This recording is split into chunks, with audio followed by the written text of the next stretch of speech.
जय श्री माता जी।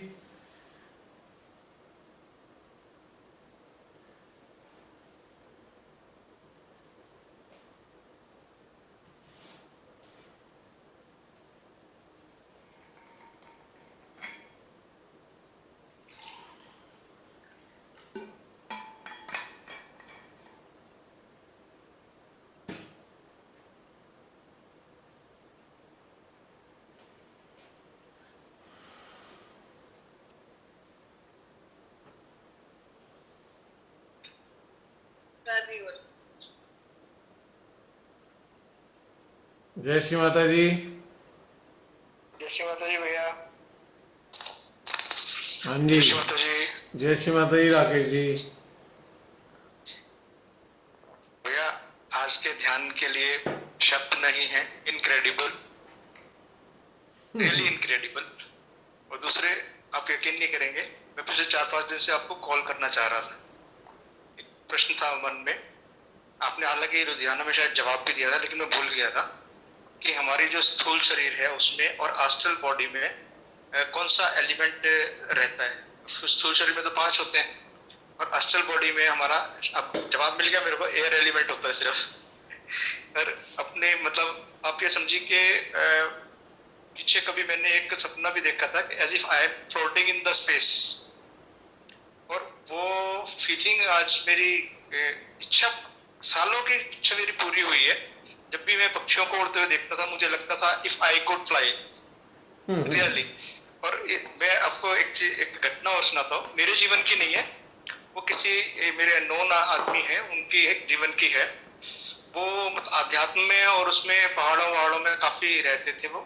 तो अपने साधु के साथ वो वहाँ पहाड़ों में गए थे। He was not tracker, but वो ध्यान धारणा से काफी जुड़े हुए थे। तो उनके साधु साहब उनको लेके गए थे वहाँ पे हिमालय में, गुफाओं के अंदर में। और गुफाओं में जैसे हमने सुना था, शिवात्रि ने भी कहा था, हजारों हजारों सालों से ऋषि मुनि जो है तपस्या कर रहे हैं। और वो अपनी एस्ट्रल बॉडी को छोड़ के स्थूल शरीर में आना ही नहीं चाहते, इस दुनिया में नहीं आना चाहते। तो उसके साधु साहब उसको लेके गए, तो उन्होंने वहां गुफा में क्या देखा कि एक रेलिंग सी बनी हुई है रस्सी की, और उसके अंदर ना एक स्केलेटन रखा हुआ है सिटिंग पोजीशन में। जी। स्केलेटन। तो वो एकदम से आकाशवाणी हुई कि इस रस्सी को क्रॉस मत करना और इसको टच मत करना किसी भी चीज को। जी। तो उन्होंने कहा कि आप आ गए। और अभी अभी तो अभिमन्यु यहाँ से गया था, अभिमन्यु महाभारत वाला। तो कहते हैं ठीक है, तुम थक गए होगे, तुम नीचे हाथ मुंह धो के आओ, मैं भोजन की व्यवस्था करता हूँ। जी। तो वो लोग दोनों जन नीचे गए, हाथ मुंह धो के आए। और आके देखा तो 2 थालियां लगी हुई थी, उनमें काफी अच्छे व्यंजन थे जो भी थे, मतलब वट एवर में भी। तो उन्होंने कहा कि महाराज आप नहीं खाएंगे, 2 थालियां मंगाई, हम लोग तो 3, आप नहीं खाएंगे। तो उन्होंने कहा कि हम लोग भोजन नहीं करते। तो उन्होंने कहा, लेकिन मेरे को उस टाइम जवाब नहीं मिला। मन में एक क्यूरियोसिटी थी कि अगर भोजन नहीं करते तो एस्ट्रल बॉडी सरवाइव कैसे करती है। उन सारे सवालों का जवाब आज मिल गया मुझे। जय श्री माता जी। जय श्री माता जी। मुझे खुद को ऐसा अनुभव हुआ कि भाई मैं पक्षियों को देखकर भी सोचता था कि इफ आई कुड फ्लाई। और आज भी ध्यान में भी मेरे को ऐसा हुआ कि सबसे पहले ध्यान में जब आपने कहा ना कि हवा के रूप में आप हिमालय की तरफ जाइए, तो सबसे पहले मैं धर्मशाला गया। उसके बाद फिर पहुंचा श्री माता जी के रूम में बैठा होगा। उसके बाद फिर मैं उड़ के पहुंचा वहां, उधर क्या नाम, कैलाश पर्वत। फिर पहुंचा अमरनाथ। और फिर हमारे वो जैनियों का वहां पर तीर्थ शिखर जी बिहार में, वहां से मतलब 20 तीर्थंकरों को मोक्ष की प्राप्ति हुई थी वहां से। और पता नहीं कितने ही लाखों असंख्यों मुनि जो है वहां से उनको मुक्ति मिली थी। वहां पहुंचा, फिर मेरे को भी ऐसा लगा कि यार इस स्थूल शरीर में क्या रखा है यार, अपना मन मर्जी से अपना मस्ती से घूमो सारे में, हम पंछी उन्मुक्त गगन के। ये ख्याल अक्सर मुझे आता था। और ये मतलब बचपन में शायद कभी पोयम पढ़ी होगी हमने, लेकिन मुझे बहुत अच्छा लगता है इस तरह से फ्लाई करना। और यार मैं इससे बस इनक्रेडिबल, रियली। जय श्री माता जी। एक्चुअली राकेश जी, आपने बात बताई एस्ट्रल बॉडी में क्या क्या होता है, मुझे मालूम तो नहीं, पढ़ा तो मैंने नहीं है, पर मुझे ये अनुभव होता है कि एस्ट्रल बॉडी में दो एलिमेंट नहीं होते, अर्थ और वाटर, लेकिन एयर, ईथर और अग्नि तीनों समाये होते हैं। मुझे मालूम नहीं है पर मुझे ऐसा महसूस होता है। जी, आपने शायद बताया भी था, शायद लुधियाना वाली वर्कशॉप में ही बताया था, पर मैं भूल गया था। मुझे याद नहीं आ रहा, लेकिन अभी जो आपने कहा तो मुझे चित्त गया इस पर कि एस्ट्रल बॉडी क्या चीज़ होती है, क्या चीज़ से बनी होगी जी एस्ट्रल जी बॉडी। जी तो उसमें जल और अर्थ का एलिमेंट नहीं होगा, बाकी सारे एलिमेंट होंगे तीनों। जी। और आगे प्रभु बहुत जाने। अच्छा लगा भैया, मतलब ये ऐसा लगा ऐसे मतलब कोई तमन्ना मेरी पूरी हो गई। परमेश्वरी पता नहीं किस किस की तमन्ना पूरी करती हैं, कितने रूपों में करती हैं, कोई नहीं जानता।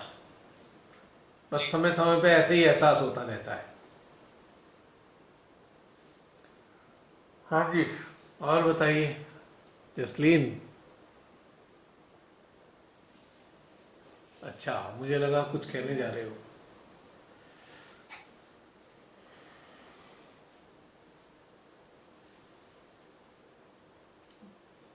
और कोई कुछ कहना चाहते हैं?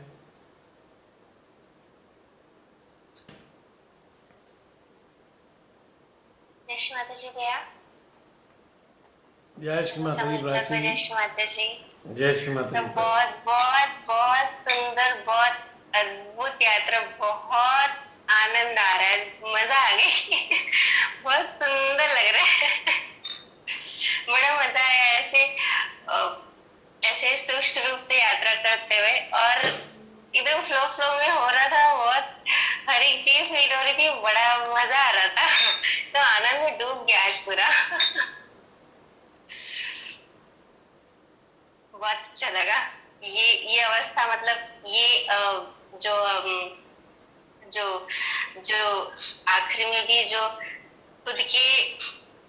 खुद के सूक्ष्म और स्वरूप में भी अपने अंदर जो हम ग्रहण कर रहे थे ना, तो वो भी बड़ा मतलब ऐसे आ रहा था कि कैसी अनुभूति होती है। मतलब ऐसे करते करते बड़ा मजा आ रही थी, और उसकी अनुभूति बहुत प्यारी सी थी, एकदम अच्छी।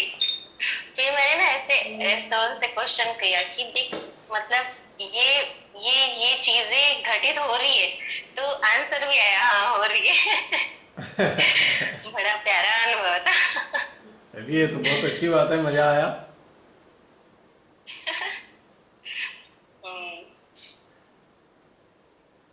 एक्चुअली जब कन्वर्ट हो गए हम एयर एलिमेंट में, जब कन्वर्ट हो गए तो हर जगह जा सकते हैं। हाँ अपने भीतर भी रह सकते हैं, अपने भीतर भी भैया, आवागमन कर एक क्वेश्चन सकते था हैं। मेरा, सॉरी हाँ जी। सॉरी, एक क्वेश्चन था मेरा जी। कि ये असल बॉडी जो है वो सरवाइव कैसे करती है? इन्हीं पावर्स के साथ में, ये तीन एलिमेंट होते हैं। दूसरा, हमारी नहीं उस नहीं। एस्ट्रल बॉडी के साथ में आत्मा भी होती है, कुंडली भी होती है। जी अब दोनों ही शक्तियां कहाँ से लेती हैं आपको पता ही है। आत्मा भी शक्ति कहाँ से लेती है, कुंडली भी शक्ति कहाँ से लेती है। ऐसे सरवाइव करती है एस्ट्रल बॉडी।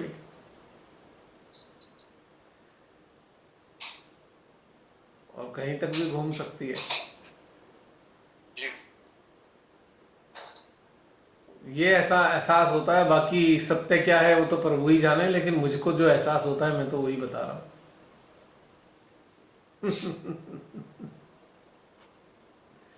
अब जब मरेंगे, मरने के बाद घूमेंगे, तब पता लगेगा कैसे सरवाइव करते हैं हम। एक्चुअल अनुभव तो तभी होगा, लेकिन अभी तो आभास है। नहीं, मतलब जितना भी हम जो न्यूट्रिशन लेते हैं या फूड वगैरह लेते हैं, तो खाली दो एलिमेंट्स की पूर्ति के लिए लेते हैं। एक्चुअली होते हैं ना हमारी बॉडी में। एक्चुअली हमारी जो बॉडी है कुंडली और आत्मा के साथ संचालित होती है ना, तो उसका तो भोजन माँ आदि शक्ति की ऊर्जा ही है ना।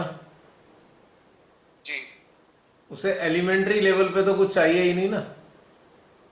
कुछ नहीं चाहिए। सारे एलिमेंट माँ आदि शक्ति से ही तो ऊर्जा लेते हैं, सारे एलिमेंट। जी। एक चीज और है भैया कि जो हमारे पुराने ऋषि मुनि तपस्या करते थे उनको भूख नहीं लगती थी, क्यों नहीं लगती थी? क्योंकि उनकी 5 एलिमेंट्स की जो पूर्ति थी, वो जो नेचर ऑफ 5 एलिमेंट्स है उनसे पूरी ग्रहण करते रहते थे वो। एक्चुअली उनकी चेतना स्थूल में होती ही नहीं थी ना। जी अगर आपकी जी चेतना ही स्थूल में नहीं है तो आपको स्थूल शरीर का भोजन भी क्यों चाहिए? जी बिल्कुल। आप मान लीजिए तो 4-6 घंटे हो तक, गए जो। आप 4 से 8 घंटे तक ध्यानस्थ रहिए, आपको भूख ही नहीं लगेगी, भूख की फीलिंग ही नहीं होगी, बिल्कुल क्योंकि आप स्थूल के साथ जुड़े ही नहीं है। जी बिल्कुल। जब वापस स्थूल की अनुभूति करेंगे आप तो उसके बाद ही भूख का एहसास होगा।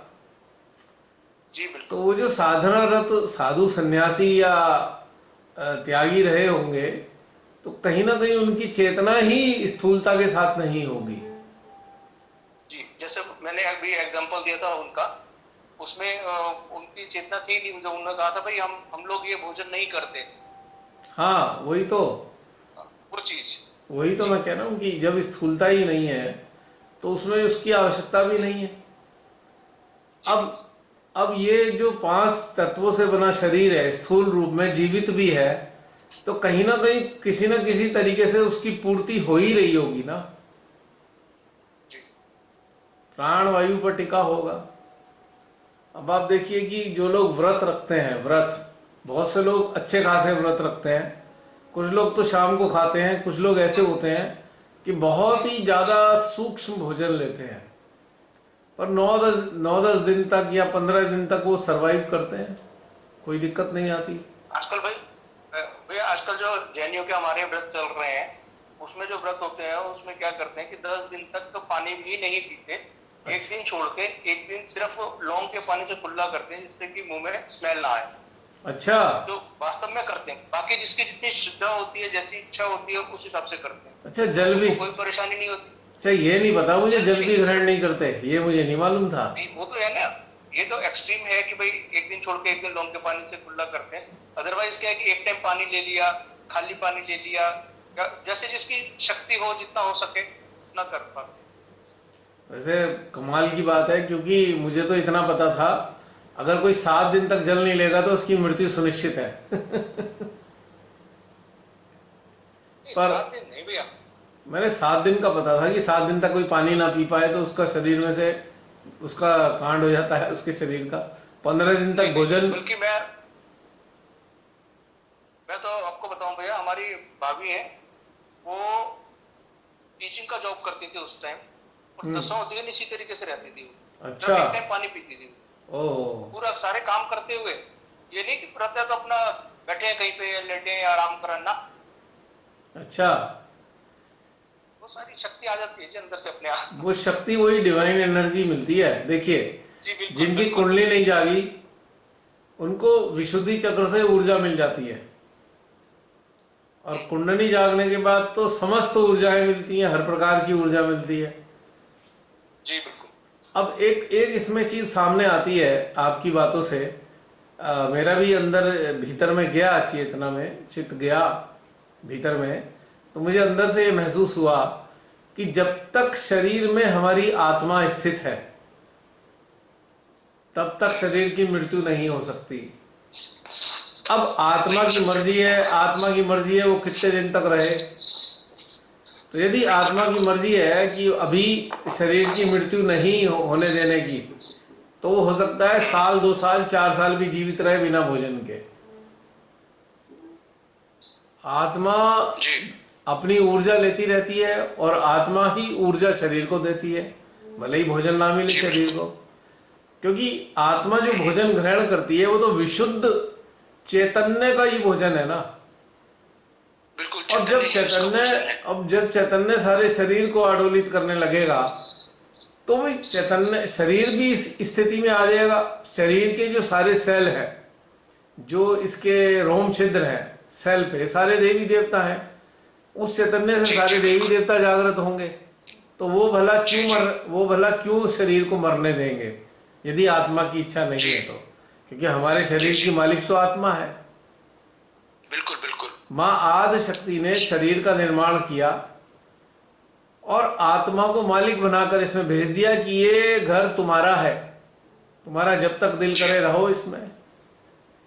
हाँ, और तो जब जब जी तक करे तब आत्मा, लेकर के चले जाओ। और जब तक आत्मा रहना चाहती है तो शरीर कैसे मृत्यु को प्राप्त होगा? हो ही नहीं सकता।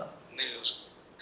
शिवाता जी ने अपने एक लेक्चर में कहा था कि जो भी काम आप अपनी इंद्रियों से करते हैं, वही काम अगर आपकी इंद्रियां ना करें तो आप शस्त्रार से वो सारे काम कर सकते हैं जो आप इंद्रियों से करते हैं। बात वही है, शस्त्रार से वो सारी आदि शक्ति माँ की ऊर्जा मिलती है ना, तो हमारे जी सिस्टम जी को चलाती है। जी बिल्कुल। तो ये होता है, निश्चित रूप से होता है। बहुत अच्छी बातें हैं, अगर ये चीज़ हम समझें तो आश्रित रहना समाप्त हो जाएगा। किसी भी चीज़ पे आश्रित नहीं रहेगा मानव, यदि जागृत हो जी जाए तो। बिल्कुल। और बेकार की व्यथाएं भी खत्म, जब वो आश्रित नहीं रहा तो बेकार की व्यथा भी खत्म हो गई। जरूरत ही नहीं है। अब जैसे मान लीजिए भोजन पानी जैसी आवश्यक चीज़ों को भी उसने त्याग दिया, तो संसार की बाकी चीज़ों का तो कोई खास महत्व है ही नहीं। बिल्कुल नहीं है। और जब ये चीज़ों का महत्व नहीं है तो खाम खाम वो दुखी क्यों होगा, पीड़ा में क्यों रहेगा? ठीक बात, बिल्कुल ठीक, बिल्कुल ठीक बात वो है। तो उनसे भी मुक्त हो गया। हाँ जी हाँ जी, हम पंछी उन्मुक्त गगन के। हाँ। बहुत सुंदर है, आपने अनुभव बताया और आपने एक जानकारी दी, बहुत अच्छा लगा राकेश जी। देखिए बहुत ज़्यादा मैंने पढ़ा लिखा तो है नहीं, बस अब तो भीतर की जो पढ़ाई होती है, अंदर से जो आती है वही पढ़ाई चलती है अब तो। सही ज्ञान का जागना तो यही होता है जी। बाकी पढ़ाई तो शब्द जो है वो भी जड़ होते हैं, शरीर के साथ नष्ट हो जाते हैं। हाँ, वो मानसिक ज्ञान होता है। क्योंकि मानसिक ज्ञान स्थूल शब्दों से होता जो है। ज्ञान मिलता है वो मानसिक ज्ञान होता है, वो नष्ट हो जाता है शरीर के हाँ, साथ। वो तो शरीर लेकिन नहीं जो आप रहता अनुभव कर रहे हैं वो हमारे साथ होता है। Yes yes yes. हमेशा। और मेरी रुचि भी नहीं रहती पढ़ने में, पहले हुआ करती थी रुचि। जब प्रारंभिक अवस्था में श्री माता जी के श्री चरणों से जुड़ना हुआ तो कुछ महीने, कुछ माह तक, साल तक ये रुचि रही पढ़ने में। अब रुचि ही नहीं है पढ़ने में, इच्छा ही नहीं होती पढ़ने में। अब मेरा भी मन नहीं करता, मैं नहीं पढ़ता। अब तो जो अनुभव हो रहा है वो ठीक है, वही बस सत्य है। ये पल जो है मैं आपसे बात कर रहा हूँ यही सत्य है। इससे आगे पीछे क्या है कुछ नहीं पता। बिल्कुल बिल्कुल बिल्कुल सही कहा आपने, एकदम परफेक्ट है। तो इसलिए अब पता नहीं होता, बाहर की बहुत सारी चीज़ें मालूम नहीं है, बहुत सारी सूचनाएं पता नहीं है मेरे को, लेकिन अब अंदर से जो आता है वही चलता है। इच्छा ही समाप्त हो गई बाहर से जानने की। इस बार तो बल्कि भैया पता नहीं क्यों अंदर से इच्छा हो रही थी कि मतलब मैंने कहा भी था अपनी एक बहन को कि भाई मेरा बहुत मन कर रहा है धर्मशाला जाने का। इस बार तो मैंने वहां पे भैया को फोन करके पूछा भाई सेमिनार हो रहा है क्या इस बार। तो उन्होंने कहा जी अभी शासन से परमिशन नहीं मिली है, एप्लीकेशन लगा रखी है, अगर कोविड का नहीं रहा तो टेंटेटिवली 8-9-10 तारीख में शायद हो जाए। अच्छा, चलिए अच्छी बात है, कोविड नियमों की तरह हो जाए तो फिर घूम के आइए। हाँ हो जाए तो फिर घूम के आइए।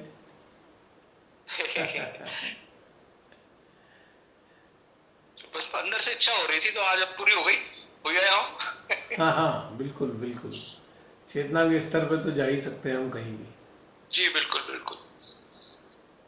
एक्चुअली अभिव्यक्ति तो भीतर में वही होनी है ना, स्थूल शरीर के साथ ही वही होनी है, सूक्ष्म के साथ ही वही होनी है। बिल्कुल। जब हम स्थूलता में जुड़े होंगे तो हमें स्थूलता में अच्छा लगेगा, और सूक्ष्मता से जुड़े होंगे तो सूक्ष्मता में अच्छा लगेगा। हमारे अपने ऊपर निर्भर करता है हम किस तरीके से जुड़ते हैं किसी भी स्थान से, किसी चीज से, किसी स्थिति से। जी बिल्कुल। अनुभूतियां तो सेम होंगी जो करना चाहें। हाँ जी हाँ जी हाँ जी। चलिए, हाँ जी, और कोई अनुभव? प्राची कुछ कह रहे थे आप बीच में? हाँ, नहीं भी अभी एक नया क्वेश्चन आया था। मेरा क्वेश्चन ये था कि जैसे मतलब ना मेरा जो स्थूल शरीर है वो भूख सहन नहीं कर पाता। बहुत हेडेक होने लगता है मुझे, मतलब शारीरिक तौर पे। और ध्यान करो तो ध्यान भी नहीं लगता, अगर मैं भूखी रहूं तो बहुत भटकता है। और ना जैसे अगर मैं आत्मावलोकन करूँ ना तो मतलब मुझे खाने की इच्छा बहुत होती है मतलब जैसे कि कभी इच्छा हो गई कि ये खा लो तो मैं खा लेती हूँ, लेकिन तो मतलब क्या ये जो मुझे ऐसे मतलब खाने वाली इच्छा तो क्या वो मेरी लिप्तता है और मुझे वो चीज साधनी चाहिए, लेकिन ऐसा नहीं कि मुझे अगर वो चीज नहीं हो तो मैं दुखी हो जाऊंगी या फिर ये वो मिल गया तो बहुत अच्छा, नहीं तो इट्स ओके वाली बात होती है। बट क्या वो एक टाइप की लिप्तता है? देखो, इसके लिए मैं तुम्हें ये बताना चाहूँगा कि हमारा जो अस्तित्व है, स्थूल जो है, ये मनोदैहिक अवस्था है हमारी, मनो और दैहिक, यानी कि साइको बायोलॉजिकल यूनिट है हमारी, ठीक है। और हमारे भीतर शरीर में 3 नाड़ियां ये डिसाइड करती हैं कि हमें कब क्या खाना है। भीतर से जो हमारी इच्छा पैदा होती है वो तीनों नाड़ियों के प्रभाव के कारण होती है कि हमारी मन अवस्था के मुताबिक हमारे स्थूल शरीर को किस प्रकार का भोजन चाहिए। उसी प्रकार के भोजन की इच्छा हमारे अंदर उत्पन्न होने लगती है और हम उसकी तरफ, खाने की तरफ चलते हैं कि हम वो वाली चीज खाएं, क्योंकि 3 नाड़ियां 3 गुणों से सुसज्जित हैं, आपको पता है। जब हमारे अंदर बहुत ज्यादा मन दुखी रहने लगेगा, मान लीजिए हम किसी वजह से अत्यधिक दुखी हैं, तो हमारी नाड़ी हमें भूख लगाएगी चाट पकौड़ी की, टिक्की की, गोलगप्पे की, जिससे संतुलित हो जाए हमारी मनोवस्था। और यदि हमारी मनोवस्था बहुत ज़्यादा सोच सोचकर थक गई है, प्लानिंग कर करके थक गई है हमारी, तो हमारे को अंदर से आएगा कुछ मीठा खा लें, मिठाई खा लें थोड़ा, उसको बैलेंस करने के लिए, कार्बोहाइड्रेट। और जब हमारे भीतर में हमारा मन सात्विकता के अंदर जुड़ा होता है तो हम सिंपल भोजन करते हैं जिसमें ना तो ज़्यादा खटाई मिर्च होगी और ना मीठा होगा, हम मध्य का अल्प भोजन करेंगे। तो ये भोजन की जो इच्छाएं हैं वो हमारी नाड़ियों से संचालित है और नाड़ियां ये देखती हैं कि हमारी मनोवस्था कैसी है। इस कारण से अलग अलग प्रकार के भोजन ग्रहण करने की हमारे अंदर इच्छा होती है। और रहा सवाल स्थूलता का कि मेरे से, आपने कहा हमसे भूख बर्दाश्त नहीं होती।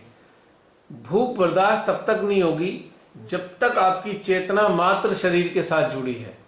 आप एक प्रयोग करके देखना, जब बहुत तेज भूख लग रही हो, बहुत तेज भूख लग रही हो, अपनी चेतना को शरीर से बाहर निकाल लो और कहीं भी भ्रमण पे निकल जाओ, तब आपको भूख का एहसास तक नहीं होगा, क्योंकि आपकी चेतना ही स्थित नहीं है भूख में, तो भूख कैसे लगेगी। प्रयोग करके देखना। जी भैया बिल्कुल। अब यही बात मैं अभी बोल तो रहा था, राकेश जी ने भी एक इस पे थोड़ा प्रकाश डाला। जब हम ये निश्चित कर लेते हैं कि हमें फास्ट रखना है, जरूरी नहीं कि भगवान के नाम पे फास्ट रखा जाए, एक्सपेरिमेंटल लेवल पे भी कर सकते हैं, बॉडी को डिटॉक्स करने के लिए भी रख सकते हैं। तो उस कंडीशन में अपनी चेतना को शरीर में रखने की जरूरत नहीं रही। अगर हमें फास्ट करना है तो फास्ट करने का बड़ा आसान तरीका है, जो फास्ट का ड्यूरेशन है उस दौरान अपने शरीर में ही स्थित मत रहो। आप ईश्वरीय साम्राज्य के साथ जुड़ जाओ, किसी और आर्ट में, कोई भी एस्थेटिक जो आपका एक हॉबी है उसके अंदर जुड़ जाओ, तो आपको भूख का एहसास नहीं होगा। और व्रत रखने वाले लोग कहाँ खाते हैं, जबकि व्रत समाप्त होने के बाद वो 2-3 टाइम खाते ही हैं। इसका मतलब उस दौरान में वो अपनी चेतना को अपने शरीर से हटा लेते हैं, इसलिए उनका भूख की तीव्रता समाप्त हो जाती है। वो बात और है कि हमारे यहाँ मैक्सिमम लोग व्रत के नाम पे नई नई चीजों का स्वाद लेते हैं जो रूटीन लाइफ में नहीं खाते तो उनके लिए व्रत होता है दूसरी चीजें खाने का, रूटीन खाने को छोड़कर। तो वो व्रत होता नहीं है एक्चुअली, बस वो स्वाद बदलने का एक घटनाक्रम है।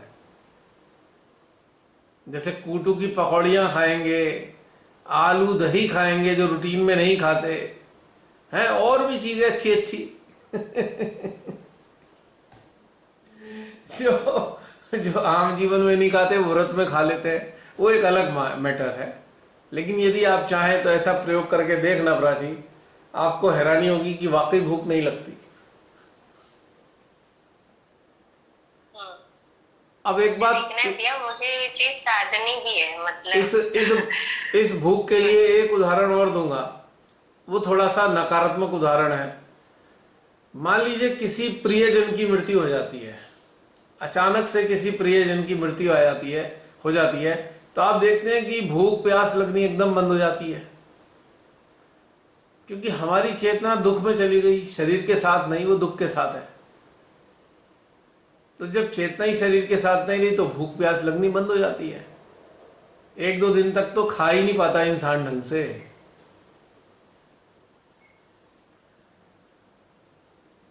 होता है ना ऐसा, शौक लग गया दिल को तो भूख प्यास कहाँ गई।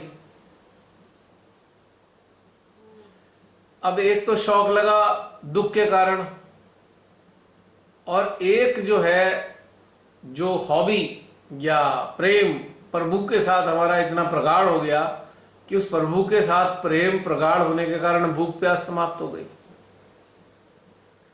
अब कई बार घरों में आप देखते हैं कि बड़ा इंटरेस्टिंग सा सीरियल आ रहा होता है, सीरियल, या आप कोई 3-4 घंटे की मूवी देखें बड़ी इंटरेस्टिंग, उस वक्त भी आपको भूख प्यास नहीं लगती है जब वो मूवी चल रही होती है, क्योंकि आपकी चेतना उन मूवी के कैरेक्टर्स के अंदर या उसकी स्टोरी में चली गई, शरीर से बाहर निकल गई, वो तो भूख प्यास नहीं लगती। तो मैं समझता हूं तुम्हें उत्तर मिल गया होगा प्राची। जी भैया मिल गया। एक्सपेरिमेंट करो। हाँ करूंगी बहुत जल्द। काश ये थोड़े दिन पहले पता होती मुझे, तो कुछ दिन पहले व्रत था ना, मतलब कोई बात नहीं, एक्चुअली ऐसा है ना, ये तो हमें एक जानकारी, एक अनुभव करने के लिए है। अरे वरना खाओ पियो मस्त रहो, उसमें कौन सी परेशानी है। हाँ नहीं भैया, वो चीज ना मुझे ना अपनी लिप्तता ढूंढ ढूंढ के हटानी, तो वो उस चीज के लिए मेरे अंदर ऐसा कुछ नहीं है कि मुझे व्रत करना है या फिर कुछ ऐसा करना है। मेरे अंदर है कि मैं अगर किसी भी चीज में कमजोर हूँ तो वहां से निकलो। हाँ, तो इसका इस तरीके से प्रयोग कर करके अपने आप को सशक्त बना सकते हो, कोई बड़ी बात नहीं है। जब इच्छा शक्ति को आप एक्टिव कर लेते हैं कि नहीं हमें आज खाना ही नहीं है, तो भूख लगती भी नहीं है, क्योंकि डिसाइड हो गया, अंदर अंदर एक स्थापित हो गया कि नहीं खाएंगे, तो नहीं खाएंगे तो अंदर से सिस्टम भी अपना शांत हो गया कि ठीक है आज भूख भूख लगानी नहीं है। क्योंकि इस बात से साबित होता है कि हमारे अंदर देवी देवता बैठे हैं। जब हमने कहा भी आज नहीं खाएंगे तो देवी देवता को सूचना मिल गई, तो देवी देवता जो अंगों का संचालन करते हैं उन्होंने उन अंगों के सिस्टम को थोड़ा सा पॉज पे डाल दिया, पॉज मोड पे डाल दिया कि भाई अभी जरा काम मत करो पूरी तरीके से, तो इसलिए भूख भी नहीं लगती। जैसे उन्होंने बटन दबा दिया वो लीवर का कि भाई डाइजेस्टिव एंजाइम निकालना बंद कर दे अभी, क्योंकि अभी खाना नहीं डालेंगे ये, तो वो एंजाइम भी नहीं निकलता तो भूख भी नहीं लगती। है ना? जी भैया। हाँ, ये जैसे कि अगर शरीर की प्रकृति, अब जैसे मेरे शरीर की प्रकृति ना पित्त प्रकृति की है, मतलब खाली पेट बहुत मुझे ऐसे बहुत वो जलन होती, पेट बहुत जलता है, मैं कह रहा हूँ पेट बहुत प्रकृति, होता है। हमारी प्रकृति कैसी भी हो, लेकिन यदि इच्छा शक्ति को जगा लें तो सारी प्रकृति अपने आप ही व्यवस्थित हो जाती है। इच्छा शक्ति पे निर्भर करता है। अच्छा हाँ, ठीक है, ठीक। हमारी इच्छा शक्ति पे है, ऐसा कुछ नहीं है, आप कुछ भी कर सकते हो। तो प्रयोग करके देखना, कभी करना है। प्रयोग करके देखना, तुम्हें हाँ। इसका उत्तर मिल जाएगा। ठीक जी है। भैया।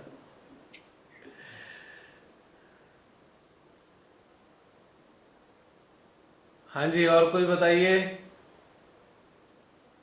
प्राची का हो गया? हो गया भैया, हो गया। Okay, next one. हेलो। जय श्री माता जी। मुस्कान, वेलकम। जय श्री माता जी। सारी सामूहिक आपको आपको मेरी आवाज आ रही है? बिल्कुल आ रही है, बोलिए बोलिए मुस्कान। हाँ जी। तो, तो आज का जो एक्सपीरियंस था काफी अच्छा। और जब आपने बोला था कि अपने आप को वायु की तरीके से नॉस्ट्रिल से अंदर लो, मुस्कान, तब मुस्कान, ऐसा था। एक सेकंड रुकना, बस 1 मिनट के लिए रुकना, होल्ड करना। ओके। हाँ बोलिए मुस्कान, बोलिए हाँ जी, बोलिए। तो मैं कह रही थी कि जब आपने बोला कि अपने आप को महसूस करो कि आप अंदर ले रहे हो सांस अंदर रोकने के लिए, वो द फर्स्ट टाइम मेरे को ऐसा लगा कि सांस लेना एक डिस्टरबेंस बन रहा था। और वो जो जब अपने सांस को बिल्कुल रोकना, वो वाली स्थिति बहुत ही अच्छी थी। ये पहले भी महसूस कर रखा है, क्योंकि जब हृदय चक्र खोलने की जो प्रक्रिया होती है उसमें तो ऐसा करना ही होता है, पर इसमें बहुत लंबे टाइम के लिए मैं कर पाई। अब मुझे लगता है इससे भी ज्यादा लंबा हो सकता होगा, और जो लोग बहुत सारा गहरे होते होंगे वो शायद सांस नहीं भी लेते होंगे। मतलब बहुत लंबा लेके जा सकते हैं और बहुत देर तक सस्टेन करा जा सकता है, ऐसा मुझे लगा। मैं कर नहीं पाई, मुझे महसूस जरूर हुआ। और ये वाली चीज हुई कि वो सांस लेना डिस्टर्बेंस जैसा, कि वो स्थिति को बंद कर रहा था, ऑब्स्ट्रक्ट कर रहा था।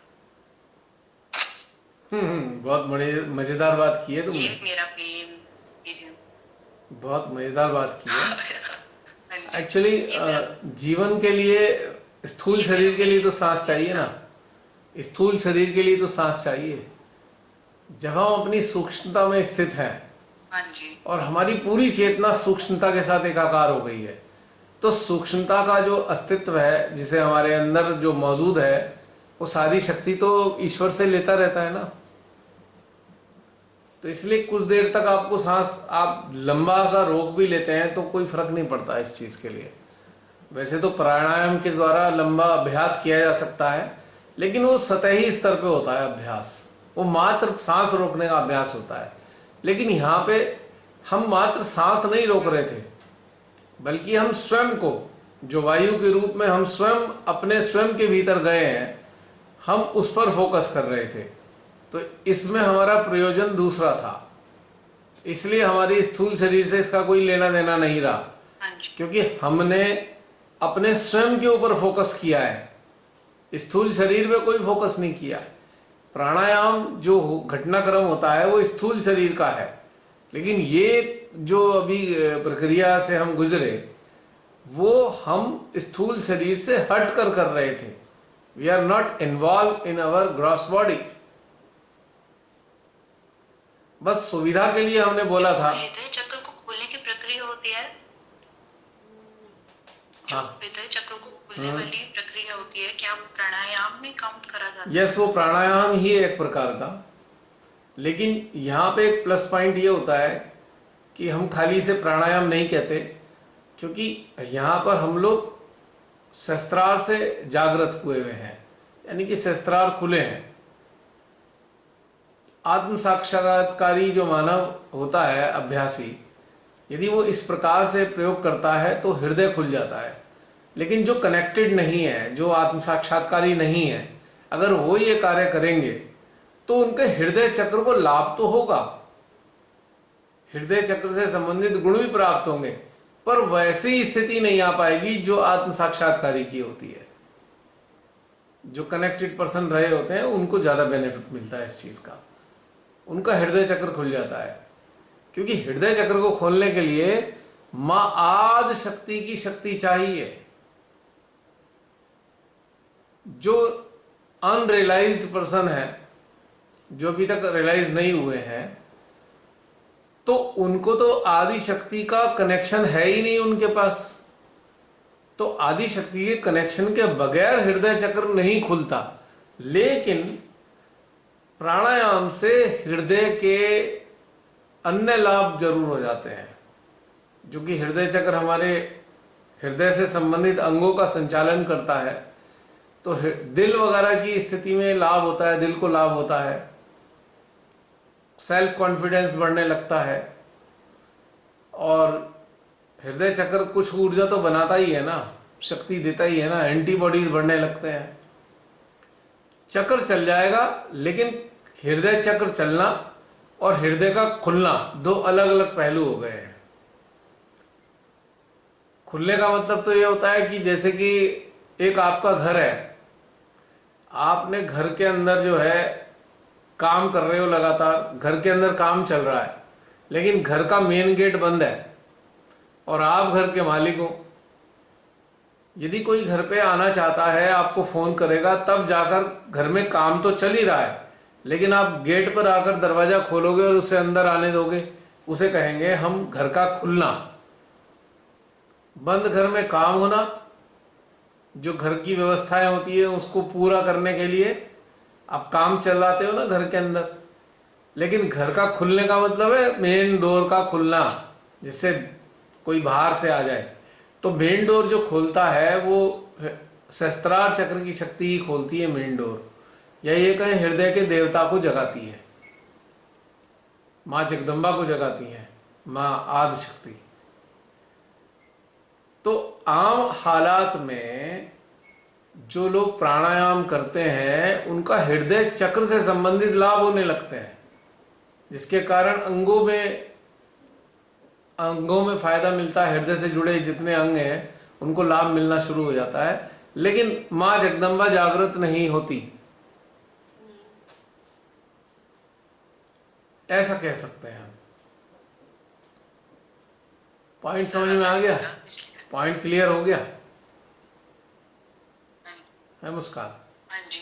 और ये जो आपने आत्म साक्षात्कारी वाली बात की, क्या जिसकी कुंडलिनी माँ जागृत है उसका तो खुल जाएगा ना? हाँ, उसका तो खुलेगा निश्चित रूप से। जिनकी कुंडली माँ सहस्त्रार पे डेरा डालकर बैठी हुई है, मतलब वो सेल्फ रियलाइज नहीं है, नहीं, हाँ सेल्फ रियलाइज नहीं है, बट कुंडलिनी जागृत। हाँ, कुंडली यदि सहस्त्रार पे डेरा डाल के बैठी हुई है और उस दशा में आप अपने सेंट्रल हार्ट को कनेक्ट करेंगे, तो कुंडली माँ आदि शक्ति से ऊर्जा लेकर हमारे हृदय को देना प्रारंभ कर देंगी। वो ऊर्जा एक प्रकार का पासवर्ड होगी, जिस पासवर्ड के एक्टिव होने के कारण माँ जगदम्बा जागृत होनी शुरू हो जाएंगी। जब माँ उठ जाएंगी तो वो अपने दरवाजे भी खोल देंगी हृदय के। भाई, घर का मालिक अगर सोया है तो घर का दरवाजा कौन खोलेगा? आप फोन करके मालिक को जगाओ, हम आने वाले हैं, तो वो बेचारे उठेंगे और दरवाजा खोल देंगे आपको, आपका स्वागत करने के लिए। तो यही व्यवस्था होती है। माँ आदि शक्ति से ऊर्जा प्राप्त कर कुंडली माँ मैसेज भेजती है माँ जगदम्बा को कि माँ जगदम्बा उठो उठो, अब जागने का टाइम आ गया है। तो माँ जगदम्बा उठती हैं, फिर कपाट खोलती हैं हृदय के, तब जाकर हृदय खुलता है। और जब हृदय खुलता है तो माँ जगदम्बा से मिलने के लिए बहुत सारी चेतनाएं ऊर्जा के फ्लो के फॉर्म में, ऊर्जा के पार्टिकल के रूप में हमारे भीतर आती चली जाती हैं। ऊंचे दर्जे की चेतनाएं माँ जगदम्बा से मिलने के लिए, खुलने के कारण। और इससे क्या लाभ होता है? इससे हमारे हृदय को बहुत सारा लाभ होता है, क्योंकि वो सारे आने वाली जो उच्च चेतनाएं हैं वो कुछ ना कुछ गिफ्ट हमारे लिए लाती हैं ऊर्जा का, जिससे हमें बहुत लाभ होते हैं। एक घटनाक्रम होता है हमारे अंदर। तो हृदय चक्र का चलना, हृदय चक्र का चलना और हृदय का खुलना दो अलग अलग चीजें हैं। हाँ जी, एक बार दरवाजा खुल गया फिर तो चलेगा ही ना? हाँ चलेगा, लेकिन गारंटी तब समाप्त हो जाती है यदि इस घर का मालिक सो जाए यानी कि शरीर का जो जिसे शरीर प्राप्त हुआ है, यदि वो उसकी चेतना, अपनी चेतना सुप्त अवस्था में ले आए, यानी कि चेतना क्षीण होने लगे, तो फिर ये दरवाजा फिर बंद हो जाएगा। खुलने के बाद ये साधक साधिका पे निर्भर करता है कि वो अपने हृदय को खोला रखें या बंद रखें। अब यानी कि जो लोग भी एंटी नेचर, एंटी गॉड या एंटी ह्यूमैनिटी काम करेंगे खुलने के बाद, तो उसके बाद ये फिर बंद हो जाएगा दरवाजा, अब की बार ताला भी लग जाएगा, फिर दोबारा नहीं खुलेगा। फिर ये दोबारा दोहरा रहा हूं, जो जागृति के रास्ते पे चल रहे हैं, जिनका हृदय एक बार खुला और वो किसी भी कारण से एंटी ह्यूमन, एंटी नेचर और एंटी गॉड वाले कार्यों में लिप्त हो जाए जाने अनजाने में, तो उनका ढक्कन फिर बंद हो जाएगा। अब इस पे ताले भी बड़े मोटे मोटे लगेंगे जो खुलने ही नहीं है फिर आगे। तो ये नुकसान भी है, अगर ध्यान देना चाहिए। ये डरावना है, खतरनाक चीज़ है। हाँ, तो इसलिए सजग होना जरूरी है ना, कि हमसे कोई ऐसा कार्य ना हो जाए जो इन तीन स्थितियों को नुकसान पहुंचाता हो। हालांकि हृदय खुलने के बाद ऐसा होता नहीं है, फिर भी हमारे कोई पूर्व संस्कारों की प्रवृत्ति, यानी कि कई जन्मों की जो सबकॉन्शियस में प्रवृत्तियां मौजूद हैं, यदि किसी कारण से हमारे लालच के कारण या हमारे किसी भी एम्बिशन के कारण यदि वो प्रवृत्तियां सरफेस पे आ गई, तो उस प्रवृत्ति के कारण हम इन तीनों में से कोई भी एक काम भी कर सकते हैं या तीनों काम भी कर सकते हैं नकारात्मक। और जैसे ही ये कार्य किए, खट से दरवाजा बंद और अब ताला भी लग गया, और जब ये बंद तो शस्त्रार भी बंद। अब शस्त्रार बंद होगा और हृदय बंद होगा तो फिर क्या होगा, आप जानते हो इस बात को। फिर वो आज्ञा के चंगुल में फंसता है ऐसा मानव, और आज्ञा में बैठे हैं बड़े सारे शैतान, राक्षस, मॉन्स्टर्स, वो सब उसे फंसा लेते हैं फिर।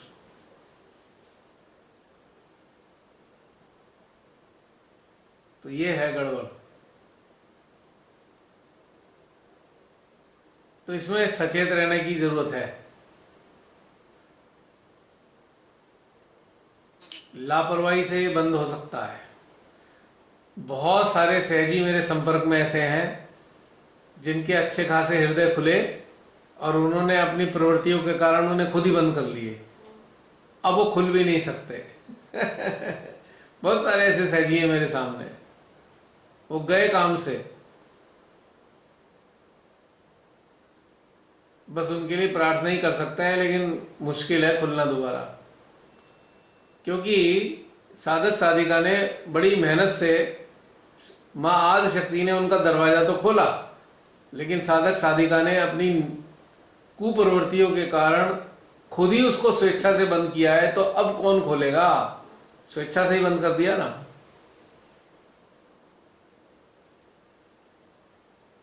तो इसलिए मुश्किल है। तो बहुत से सहजियों को भ्रम होता है, बहुत से सहजियों को भ्रम होता है कि अब तो हमारा हृदय खुल गया, शस्त्रार खुल गया, अब तो हम बहुत महान हो गए। नहीं, अगर गड़बड़ करी तो सब ढक्कन बंद हो जाएंगे। ये बात तो बिल्कुल सच है, बिल्कुल सही बात है।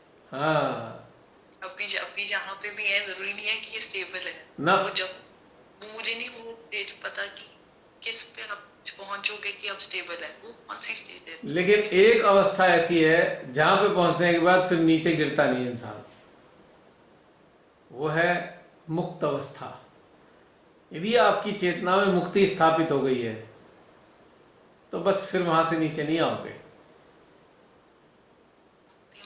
मुक्ति का मतलब है संसार की हर प्रकार की जो एक वो क्या कहना चाहिए इंक्लिनेशन है और फियर है, डर और झुकाव और डर से मुक्ति, फियर एंड इंक्लिनेशन से यदि आप मुक्त हो गए हो तो फिर नीचे नहीं आने के, क्योंकि फिर आपको कोई भी चीज खींचने की नहीं ना।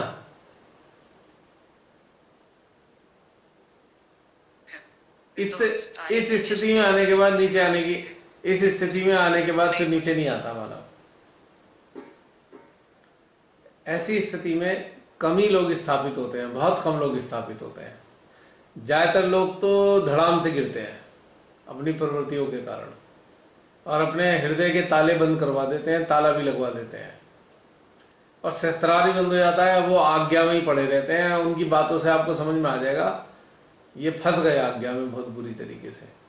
अच्छी खासी मेहनत करके 20-20 साल, 25-25 साल, 30-30 साल ध्यान अच्छे स्तर पे होने के बाद, यही नहीं, खूब सारा सहज का कार्य करने के बाद, ढेर सारे लोगों को रिलेशन देने के बाद, ध्यान कराने के बाद भी गिर जाते हैं नीचे अपनी उन प्रवृत्तियों के कारण।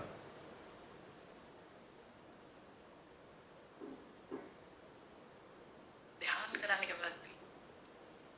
इसका उत्तर अभी आपको मेरे एक पोस्ट में मिलेगा, एक आध दिन में एक पोस्ट डालने वाला हूं मैं, इसका उत्तर मिल जाएगा इसी बात का आपको कि क्यों गिर जाते हैं नीचे।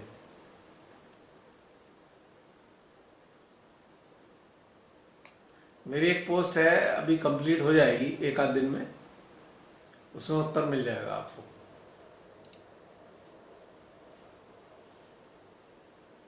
तो सजगता रहनी चाहिए कि हम कहीं फंस तो नहीं रहे।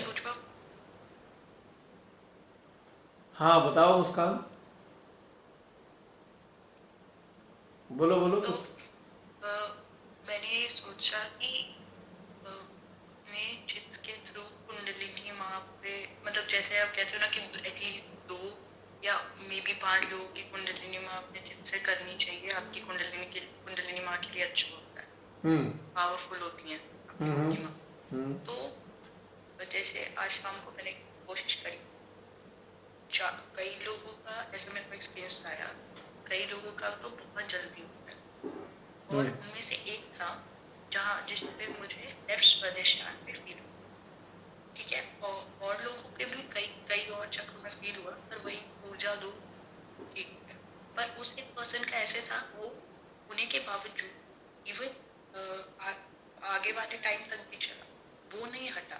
तो ये कैसे, ये किस बेस पे होता है कि कईयों का ज्यादा देर तक आपके साथ रिफ्लेक्ट होता है उनका सिस्टम, और कईयों का एकदम से ठीक हो जाता है? क्या उस जगह पे ऊर्जा नहीं पहुंचती या क्या है? डिपेंड करता है उस इंसान की मन अवस्था कैसी है, उसकी प्रवृत्तियां कैसी हैं। अब जैसे कि मान लीजिए किसी के कपड़े ज़्यादा गंदे हैं तो मशीन में ज़्यादा देर तक धुलेंगे, उसमें दाग भी हैं तो और देर लगेगी। और किसी के कपड़े बिल्कुल साफ हैं और ज़्यादा गंदा नहीं है तो वो जल्दी से धुल जाते हैं। डिपेंड करता है वस्त्र गंदे कितने हैं। अब किसी किसी कपड़े पे तो तेल के दाग लग जाते हैं, किसी पे हल्दी के दाग लग जाते हैं, किसी का लुब्रिकेटिंग ऑयल लग जाता है गलती से बाहर निकल के, तो फिर उसे टाइम लगता है धुलने में, कपड़े को साफ होने में, पूरे तरह दाग खत्म होने में टाइम लग जाता है। तो इसकी कोई मिनिमम लिमिट नहीं है? ना, जितना ज्यादा जितना दाग होगा उतनी तेज तक वो हमारे सिस्टम पे रिफ्लेक्ट होगा। किसी के इंस्ट्रूमेंट में जितना ज़्यादा कंटेमिनेशन लोडेड होगा उतना ही टाइम कंटेमिनेशन को बाहर निकालने में लगेगा, और उतना ही ज़्यादा तीव्रता के साथ रिफ्लेक्शन भी आएगा, नेगेटिव और पॉजिटिव व्हाटएवर। पर कई बार ऐसा इतना इसका रिफ्लेक्शन आता है कि बस मतलब अंदर से आवाज निकलती है कि बस जिस तरह पूरा राइट खत्म। हाँ दर्द से भरा हुआ भाई, डिपेंड अब वो कैसी स्थिति में है ये नहीं जानते ना हम। तो इसमें एक ही चीज है, अगर आपको बहुत ज्यादा तकलीफ हो रही है तो अपना टेंशन हटा लो वहां से, तभी ठीक हो जाएगा। टेंशन के हटते ही ठीक हो जाएगा। अगर आप किसी से, इसमें क्लू है, इसमें क्लू है नहीं, पर्सन पे है नहीं, पर फिर भी वो आपके सिस्टम पे आ गया है और वो आई जा रहा है। मैं वही बताना चाह रहा हूँ, जिस इंसान से भी हम इमोशनली अटैच हो जाएंगे किसी भी कारण से, कुछ ही देर में अगर 10-5 मिनट के लिए अटैच हुए तो उसका आफ्टर इफेक्ट तो कई दिन तक रहेगा ना। अगर किसी से आप अटैच हो तो उसका रिफ्लेक्शन बहुत देर तक रहता है, लंबे समय तक रहता है, और डिटैच हो तो तत्क्षण खत्म। चाहे जितना मर्जी तेज दाग हो, कुछ भी कर लो, इमोशनल अगर अटैचमेंट आ गया है तो उसमें टाइम लगेगा। कुछ भी कर लो, इमोशनल अटैचमेंट बहुत टाइम बाद ठीक होता है। उसका रिफ्लेक्शन।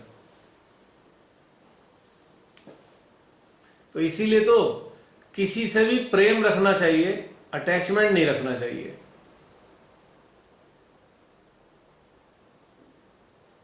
बट इस केस में अटैचमेंट वाली केस नहीं थी, पर फिर भी आप कह रहे हो तो यही होगा। कहीं ना कहीं किसी ना किसी कारण से हमें पता नहीं होता, अटैच हो जाते हैं हम। जैसे कि मान लीजिए कोई इंसान देखने में बड़ा हैंडसम या ब्यूटीफुल है, कोई भी हो सकता है, लड़की या लड़का, वॉटेवर, या कोई भी पर्सन आपको एकदम अपील किया, हैंडसम है या ब्यूटीफुल है, तो यहां आप अटैच हो गए ना। उस वक्त भूल गए आप थोड़ी देर के लिए कि हमें इस बात हमारे हृदय से प्रेम जाना था, उसकी जगह अटैचमेंट चला गया। मतलब जो चीज हमें अपील कर रही है ना, जो चीज याद रखना चाहिए, एक चीज बहुत इंपॉर्टेंट बता रहा हूं, ये देखना चाहिए कि कोई चीज हमारे हृदय को अपील कर रही है या हमारे माइंड को अपील कर रही है। यदि माइंड को अपील कर रही है तो अटैचमेंट है 100%, और हृदय को अगर अपील कर रही है तो प्रेम है। एक सिंपल परिभाषा है। तो ये चीज किसी के साथ भी, अगर आप किसी के साथ भी कनेक्ट होते हो या देखते हो या चित्त जाता है, तो उस पर्सन के प्रति आपके अंदर ये दोनों चीजें चेक कर लेनी चाहिए कि माइंड से अटैच तो नहीं हो रहे, या हृदय से हम लव फील कर रहे हैं। तो अगर अटैचमेंट है तो तुरंत समझ जाना चाहिए भैया बहुत लंबे समय तक होएगा फिर मामला। भले हम किसी को जानते नहीं है, लेकिन कोई शख्सियत ऐसी होती है जो हमारे मन की भावनाओं को फुलफिल करने वाली नजर आ रही होती है। जैसे कि हमारी बड़ी इच्छा थी कि हम ऐसी ड्रेस पहने, जो कोई भी ऐसी ड्रेस है हम ऐसी ड्रेस पहने। ठीक है, हमारे अंदर बड़ी तीव्र इच्छा थी, पर हमने ना तो खरीदी ना हम कभी पहन पाए। लेकिन उसी ड्रेस में यदि कोई व्यक्ति हमें दिखाई दे गया, तो हमारे मनपसंद ड्रेस है, तो मनपसंद होने के कारण वो बंदा अटैच हो जाएगा हमारे सिस्टम से। हम चाह नहीं रहे हैं, पर वो ऑटोमेटिकली हो गया, because of hidden liking of your mind. तो उसका रिफ्लेक्शन जरूर आएगा, क्योंकि आपकी कोई जो कमी थी उससे पूर्ति हो गई। ऐसा चक्कर बहुत होता है सहजियों के साथ, बड़े परेशान होते हैं, उन्हें समझ नहीं आता, बार बार कहेंगे हम तो किसी से अटैच नहीं है, हम तो किसी से अटैच नहीं है। तो लेकिन इतनी सारी चीजें अटैच होने वाली हैं। या अब पहनावे की बात छोड़ दीजिए, मान लीजिए हम अपने जीवन में एक वो बनना चाहते हैं, एंकर बनना चाहते हैं, एंकर बनना चाहते हैं और बड़े अच्छे से बात करना चाहते हैं पब्लिकली, या रेडियो पे या टीवी पे या कहीं भी मीडिया में, पर हमें कभी कोई अवसर मिला नहीं। लेकिन हमारे सामने एक ऐसा शख्स आया अचानक से जो ये काम कर रहा है, तो यहां उससे इनडायरेक्टली अटैच हो गए हम अपने आप ही, क्योंकि वो हमारी जो हमारे अंदर छुपी हुई इच्छा थी वो हमारी पूरी कर रहा है। तो वी बिकम अटैच। ऐसे हमारे सहज में बड़े अच्छे अच्छे स्तर पे रहने वाले सहजी थे, जो इस प्रकार के जो फैशन आइकॉन या टीवी या फिल्म स्टार के साथ अटैच हो गए और अपना बेड़ा गर्क कर बैठे। बाद में वैसे ही हाव भाव पैदा करने लगे अपने साथ में, और उन्होंने बिल्कुल अच्छी खासी स्थिति से नीचे आ गए, क्योंकि because of such kind of attachment we get the same reflexes. Conscious state पे आपको लग रहा है आप अटैच नहीं हो, पर सबकॉन्शियस स्टेट पे आप अटैच हो 100% उसी व्यक्ति से, और उसी के रिफ्लेक्सेस आपके अंदर आ रहे हैं। आप छूट भी नहीं पा रहे हो, क्योंकि सबकॉन्शियस लेवल पे अटैच हो तो कॉन्शियस लेवल पे आप समझ ही नहीं पा रहे हो, तो छूटोगे कैसे? तो इसका एक सॉल्यूशन क्या है? इसका सॉल्यूशन बहुत सुंदर है। जैसे ही हमारा माइंड अट्रैक्ट हो, माइंड खट से कनेक्शन काट दो माइंड का, माइंड को डिसअपियर करो, हृदय पे आ जाओ सीधे सीधे, माइंड से हटकर तुरंत हृदय में आ जाओ। वो इन्फ्लुएंस नहीं आएगा, अटैचमेंट नहीं हो पाएगा, उसकी जगह प्रेम ले लेगा। और प्रेम से बड़ा अटैचमेंट रिमूवर तो कोई धरती पे है ही नहीं। True love is the one which removes all kinds of attachments. तो सच्चे प्रेम को मैं अटैचमेंट रिमूवर कहता हूं, सच्चे प्रेम को। और सच्चा प्रेम यदि है तो आप पाएंगे कि सच्चा प्रेम पाना कुछ नहीं चाहता, वो देना चाहता है बस।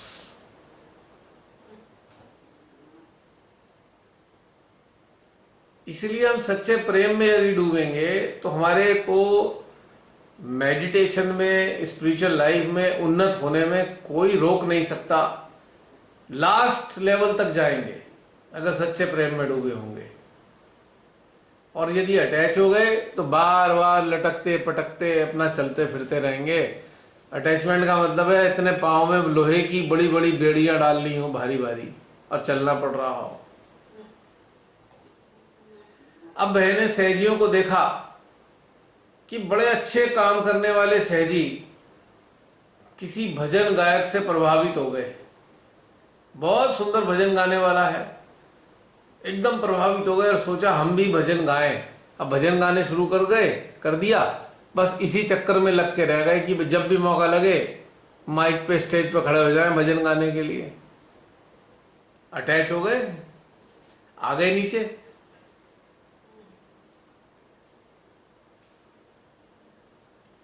इस प्रकार से हम सूक्ष्म रूप पे अटैच हो जाते हैं, हमें पता ही नहीं चलता हम कहाँ अटैच हो गए। और फिर हमारे एक्ट वैसे ही होने लगते हैं धीरे धीरे। तो एक attachment is equally to possession, कि एक स्टाइल या एक सिस्टम को हमने पजस कर दिया, हम पजस हो गए किसी चीज से।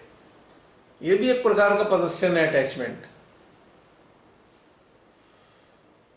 इसलिए रिफ्लेक्सेस आते हैं, वो हटते ही नहीं है। और सबसे ज्यादा जो अटैचमेंट हाई इंटेंसिटी का होता है वो होता है किसी बुरी घटना का। किसी व्यक्ति ने हमारे साथ कुछ बुरा कर दिया तो इतनी बुरी तरह अटैच हो जाएंगे, उसके रिफ्लेक्सेस तो 6-6 महीने तक आएंगे और हमें समझ में ही नहीं आएगा हमें रिफ्लेक्सेस क्यों आ रहे हैं इतने। क्योंकि वो सीधा हम हर्ट हो जाते हैं, हमारे इमोशन हर्ट हो गए ना। अगर किसी के इमोशन हर्ट हो गए तो बहुत ही बड़ा लंबे स्तर का लंबा सा अटैचमेंट उसके अंदर घटित हो गया है। हर्ट होने का मतलब ही अटैच हो जाना है, और वो भी सीवियर। तो हर्ट होने की जरूरत ही नहीं है, बल्कि किसी ने कुछ बहुत बुरा भी कर दिया तो सोचो भाई अरे ये इसकी प्रवृत्ति है, हमें क्या लेना देना इस बात से, ये करना है जो करे, ये हमें क्या लेना देना। पर चूंकि हम हर्ट हो गए, और हर्ट कब होते हैं जब हमारे अंदर कहीं ना कहीं एक अहम नाम का संस्थान बन चुका होता है, जिसके अंदर ईगो ही नहीं है, वो हर्ट भी नहीं हो सकता। ईगो का मतलब बुरा नहीं है, एक ऐसी बुरी चीज नहीं। ईगो का मतलब है एक सेटअप, यानी कि किसी व्यक्ति से आप जुड़े हो और आपके माइंड ने उस व्यक्ति के प्रति एक सेटअप डेवलप कर लिया है कि ऐसा है, और वो अगर कुछ ऐसी उल्टी बात कर दे तो उससे आप हर्ट हो जाते हो। This is because of inbuilt setup of your mind for anybody else. किसी के लिए एक धारणा तैयार कर रखी है, ये बहुत अच्छा इंसान है, हमने धारणा बना ली, और जब कभी वो ऐसी कोई बात बोल देगा तो आप तुरंत हर्ट हो जाओगे, क्योंकि आपने धारणा बनाई। धारणा भी एक अटैचमेंट है। क्यों बनाई धारणा? अब जैसे नदी है, नदी सागर के हृदय से फूटी है, कहां को जाती है, कोई सेटअप थोड़ी है नदी का कहां को जाएगी। वो तो हर जगह जाती है नदी, वो केवल एक ही जगह थोड़ी बहेगी। तो जो भी हम सेटअप बना लेते हैं उस सेटअप से अटैच हो जाते हैं अनजाने में, और जब वो टूटता है तो हम उस टूटने वाली चीज से बहुत बुरी तरह अटैच होते हैं। यानी कि अपने हृदय की, अपने जो अहम जो टूटता है, हम अपने अहम से अटैच हो जाते हैं। और अहम से अटैच होने के कारण एक एक साल तक दुखी रहते हैं।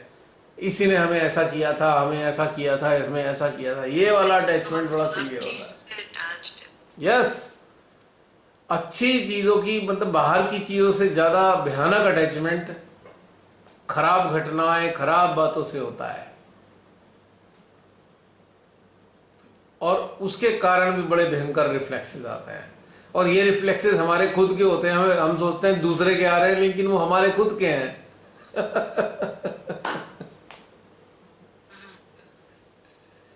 क्योंकि जैसे ही आप अटैच हुए जाने अनजाने में, आपका इंस्ट्रूमेंट तुरंत निगेटिव रिफ्लेक्सेस देना शुरू कर देगा, और हम सोचेंगे फला आदमी के हैं। दूसरों के भी होते हैं यकीनन, लेकिन अहम टूटने की कंडीशन में, जब अहम हर्ट होता है, तब हमारे अपने रिफ्लेक्सेस होते हैं। वो हमारे अपने रिफ्लेक्सेस हैं, वो फिर किसी और के नहीं है। कितनी बारीक चीजें हैं, कितनी सूक्ष्मता है, ये समझने की बात है। अपने अंत को समझें, कितना सूक्ष्म है इस बात को समझना, हर बात को समझना कि हमें रिफ्लेक्सेस ऐसे क्यों आ रहे हैं। तो कितनी सारी चीजें हैं जो हम करते हैं, हमें पता ही नहीं है क्यों कर रहे हैं, सबकॉन्शियसली चल रहा होता है, सबकॉन्शियसली चल रहा है, कर रहे हैं, हाँ, हो रहा है, रीजन नहीं पता। ये तो ध्यान करने से पता चला कि अच्छा ये रीजन है, या ऐसे भी होता है। एग्जैक्टली। तो सबकॉन्शियस से हम अटैच होते हैं। सबसे ज्यादा अटैचमेंट हमारा सबकॉन्शियस से है, क्योंकि सबकॉन्शियस में इतनी सारी चीजों का डेटा है, और उससे मैच करता हुआ कोई इंसान अगर मिल गया तो खट से गोंद की तरह चिपक जाते हैं हम उसके गुणों से अब गुणों से अटैच हो जाएंगे तुरंत। तो ये बड़ा बारीक मामला है, हमें इस चीज से ध्यान रखना चाहिए। हमें इसीलिए डिटैचमेंट वाले स्टेट बना के रखना है, क्योंकि उससे बड़ा नुकसान होता है। 1 मिनट होल्ड करना।